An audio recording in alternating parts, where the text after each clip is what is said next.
কেশবকে উপদেশ দান।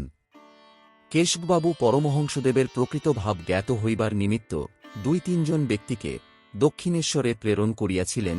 এই ব্রাহ্মেরা মন্দির বাটিতে 2-3 দিবস অবস্থিতিপূর্বক পরমহংসদেবের অবস্থা তাহাদের বিদ্যাবুদ্ধির পরিমাণানুসারে স্থিরীকৃত করিয়া পরমহংসদেবকে উপদেশছলে বলিয়াছিলেন, মহাশয়, আপনাকে একজন ভক্ত বলিয়া আমাদের বিবেচনা হইতেছে, কিন্তু আপনি কখনও হরি হরি বলেন, আবার কখনও কালী কালী বলিয়া নৃত্য করেন। এ প্রকার অন্ধভাবে না থাকিয়া কলিকাতার সুপ্রসিদ্ধি আচার্যপ্রবর শ্রীমৎ কেশবচন্দ্র সেন মহাশয়ের শরণাপন্ন হউন, আপনার পরিত্রাণ হইবে এবং আপনি মুক্তিলাভ করিবেন। তাহার নিকট চতুর্বর্গের ফল পাওয়া যায়। পরমহংসদেব কোন ফলাকাঙ্ক্ষী নহেন বলিয়া কথাগুলির প্রতি কিছুই আস্থা স্থাপন না করায় ব্রাহ্মেরা বিরক্ত হইয়া তথা হইতে প্রস্থান করেন। কেশববাবু প্রেরিত অনুচরবর্গ দক্ষিণেশ্বর হইতে প্রত্যাগমনপূর্বক পরমহংসদেব সম্বন্ধীয় কথাগুলি আচার্যকে নিবেদন করিলে তিনি সুশিষ্যে অনতিবিলম্বে তথায় উপস্থিত হইয়াছিলেন। কেশববাবুকে দেখিবামাত্র পরমহংসদেব তাঁহার মনের অবস্থা পরিজ্ঞাত হইয়াছিলেন। তিনি তন্নিমিত্ত প্রথমেই ব্রহ্মশক্তি লইয়া বিচার করিতে প্রবৃত্ত হন। কেশববাবুর বিশেষ গুণ ছিল যে তিনি কুতার্কিক বা অবিশ্বাসী ছিলেন না। তিনি তৎকালে নিরাকার ঈশ্বরই মানিতেন। তাঁহার ধারণা ছিল যে ঈশ্বর অরূপ, কখনই আকার বিশিষ্ট হইতে পারেন না। পরমহংসদেব বলিলেন, শক্তি স্বীকার না করিলে ব্রহ্মজ্ঞান লাভ হইতে পারে না। কেশববাবু শক্তি মানিতেন না এবং ব্রহ্মোপাসনায় উহা নিষ্প্রয়োজন বলিয়া নিজ সরল বিশ্বাস যাহা তাহাই কহিলেন। পরমহংসদেব অতঃপর বলিলেন, তোমার এরূপ ধারণা সম্পূর্ণ ভুল। ব্রহ্মের লক্ষণ কি? পঞ্চতত্ত্ব, যথা পৃথিবী, জল, তেজ, বায়ু এবং আকাশ, ও পঞ্চতন্মাত্র, যথা শব্দ, স্পর্শ, রূপ, রস, গন্ধ ইত্যাদির অতীত যে বস্তু তাহাকে ব্রহ্ম কহে, কিংবা তিনি অদ্বিতীয়, নিরাকার, নির্বিকার ও চিন্ময় স্বরূপ, তাহাকে জানিতে হইলে তাহার সৃষ্টি বিশ্লিষ্ট করিতে হয়। সৃষ্টি তাহা হইতে উৎপন্ন হইয়াছে এবং তিনি উহা করিয়াছেন, এই নিমিত্ত তিনি উপাদান ও নিমিত্ত কারণ। তাহার দ্বারা ও তাহা হইতে যদি সৃষ্টি হইয়া থাকে, তাহা হইলে শক্তি স্বীকার করিতে হইবে, কারণ কেহ কেহ তাহাকে নির্গুণ বলে। গুণময় পদার্থ তাহার শক্তি হইতে উৎপন্ন হয় বলিতে গেলে যদিও ব্রহ্ম ও শক্তি 2টি কথা আসিয়া থাকে, কিন্তু প্রকৃতপক্ষে তাহা নহে। ব্রহ্ম বলিলে যাহাকে বুঝায়, শক্তি বলিলেও তাহাকেই নির্দেশ করিয়া দেয়। ব্রহ্ম শক্তিতে বিরাজিত অথবা শক্তি ব্রহ্মে নিহিত আছেন। এক পক্ষে ব্রহ্মের অনন্ত শক্তি স্বীকার করা যায় এবং অপর পক্ষে অনন্ত শক্তির সমষ্টিকে ব্রহ্ম কহা যায়। ব্রহ্মের একটি নাম সচ্চিদানন্দ, সৎ, সত্য বা নিত্য, চিৎ, জ্ঞান এবং আনন্দ, আহ্লাদ, অর্থাৎ ব্রহ্ম সত্য বা নিত্য স্বরূপ, জ্ঞানস্বরূপ ও আনন্দস্বরূপ। অতএব এই ত্রিবিধ ভাবের সমষ্টিই ব্রহ্ম। ব্রহ্ম ও শক্তি অভেদ।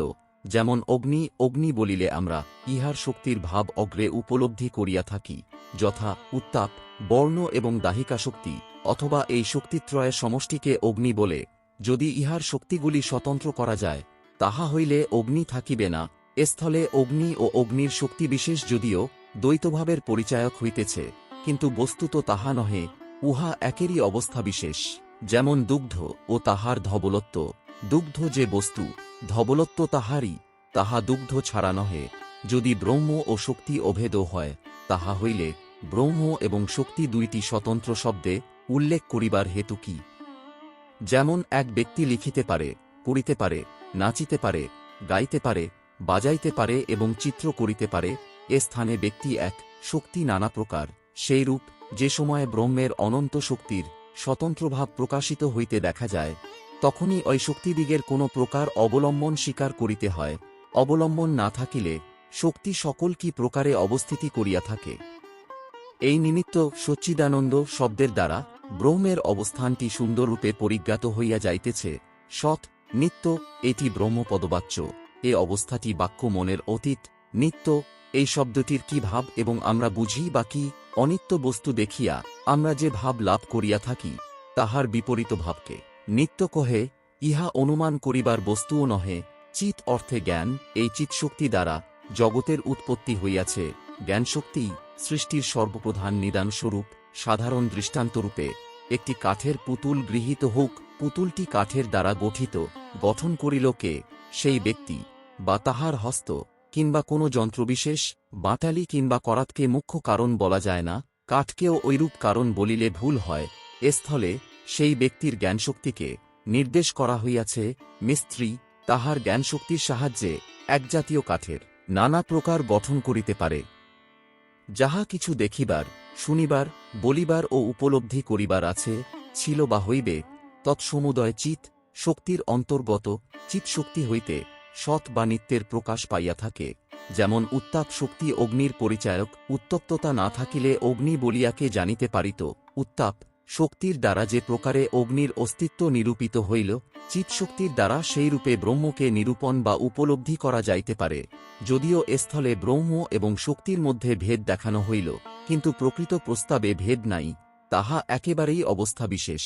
ব্রহ্ম শক্তির ভেদাভেদ আরও সুন্দর রূপে ব্যাখ্যা করা যাইতে পারে।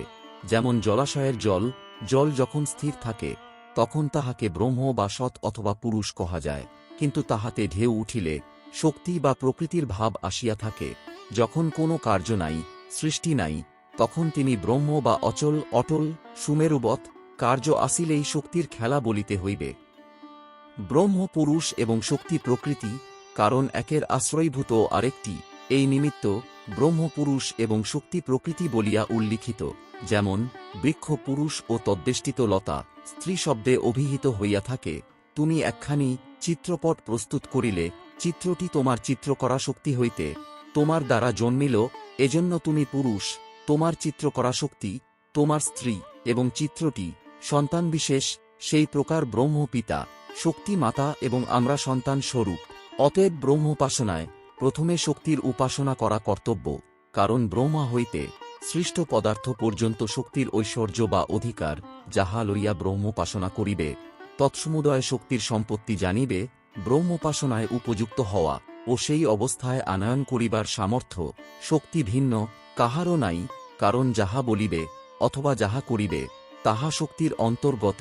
ভক্তি, ভাব ও প্রেম শক্তির সম্পত্তি।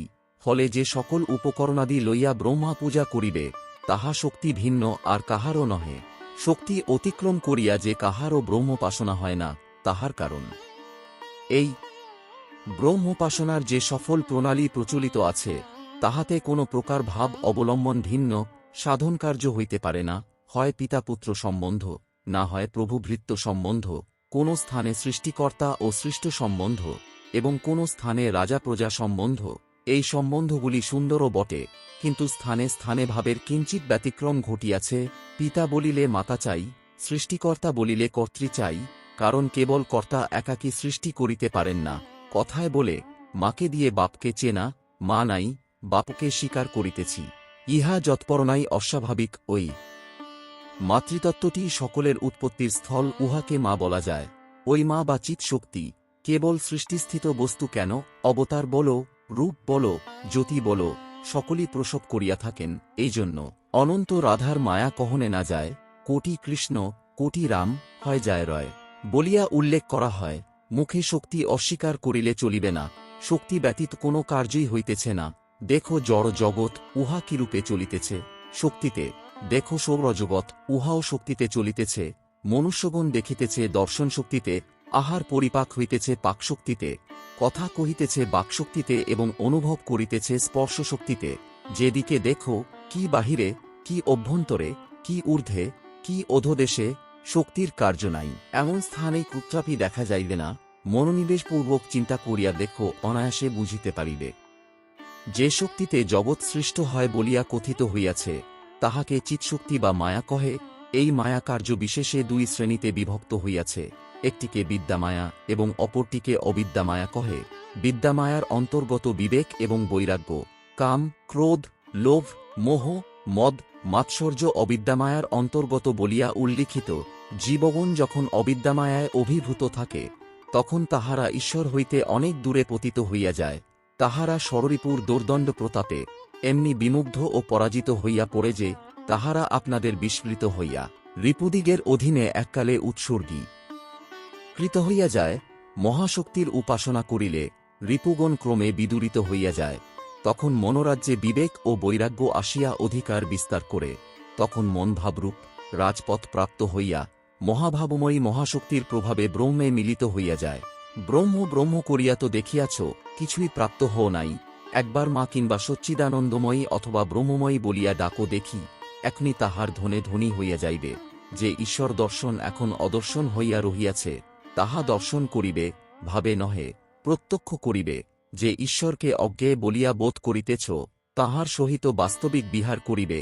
যে ঈশ্বরকে জ্ঞানে নিরাকার বলিয়া সাব্যস্ত হইয়াছে, তাহাকে সাকার রূপে নিকটে পাইবে, স্পর্শ করিবে। ভাবিতেছ হয় কি না, করিয়া দেখো একবার। অকপট চিত্তে বালকবৎ বুদ্ধিতে মা মা বলিয়া কাঁদিয়া দেখো, বলো কোথায় আনন্দময়ী। মা আনন্দঘন মূর্তি দর্শন দিয়া আনন্দধামে লইয়া যাইবেন। তাহাকে চায় কে, পাছে তিনি আসেন, পাছে তাহার দর্শন লাভ হয়। এই জন্য একেবারে তাহার রূপ উড়াইয়া দিয়া নিশ্চিন্ত হইয়া বসিয়া থাকিলে কি দেখা যাইবে। ঈশ্বর দর্শনের জন্য কাহার আকাঙ্ক্ষা আছে, কে তাহাকে দেখিতে পাইবে বলিয়া সাধন ভজন করিয়া থাকে। ধন হইল না বলিয়া 1 ঘটি কাঁদিবে, পুত্র হইল না বলিয়া 10 ঘটি কাঁদিবে, মান হোক বলিয়া কাঁদিয়া ভাসাইয়া দিবে। কিন্তু ঈশ্বর লাভের জন্য বল দেখি, 1 ফোঁটা চক্ষের জল কেহ কখনো কি ফেলিয়াছে? যে কাঁদিয়াছে, যে প্রাণ ভরিয়া ডাকিয়াছে, তাহার নিকটে তিনি প্রকাশিত হইয়া আছেন। সে প্রাণে প্রাণে তাহার রসাস্বাদন করিতেছে। যদি দেখা দাও বলিয়া 12 ক্ষণ, 12 দিন, 12 মাস অথবা 12 বৎসর কাঁদো, অবশ্যই দেখা পাইবে, তাহার কিছুমাত্র সন্দেহ নাই। শক্তির কোনো বিশেষ একটি নাম নাই। কেহ কালী বলে, কেহ রাধা বলে, কেহ বা মা বলিয়া ডাকে, শক্তি এক, তাহার নাম অনন্ত। যে কথায়, যে বর্ণে বা যেভাবে তাহাকে ডাকা হয়, তাহা একেরই জানিবে। শাস্ত্রে তাহাকে 50 বর্ণরূপিণী বলা হইয়াছে। ইহার অর্থ এই যে, জগতে যত প্রকার বর্ণ আছে, যদ্বারা আমাদের মনোভাব ব্যক্ত করিয়া থাকি, তৎসমুদয় বর্ণ দ্বারা তাহাকে প্রাপ্ত হওয়া যায়। এই মহাশক্তিকে যে কোনো নামে বা যে কোনোভাবে মনসংযোগ করিয়া ডাকো, অন্তর্যামিনী সেই মুহূর্তে মনোভীষ্ট পূর্ণ করিয়া দিবেন। পরমহংসদেব এইরূপ নানাবিধ উপদেশ দ্বারা কেশববাবুকে শক্তি স্বীকার করাইয়া লইয়াছিলেন।